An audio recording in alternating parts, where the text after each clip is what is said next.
Lahat yan, no?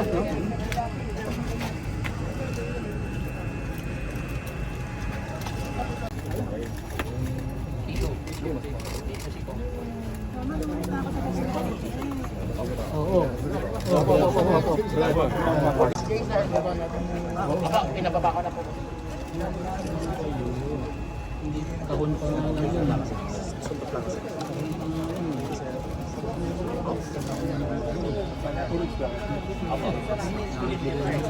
Yan, dito naman. Yan. Pagtyagaan nyo kung ano yung situation.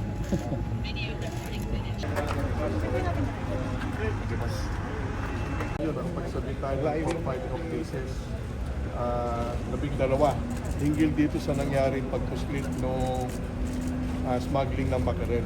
So meron tayong papanagutin dito sa tulong ng, of course, ng Department of Justice.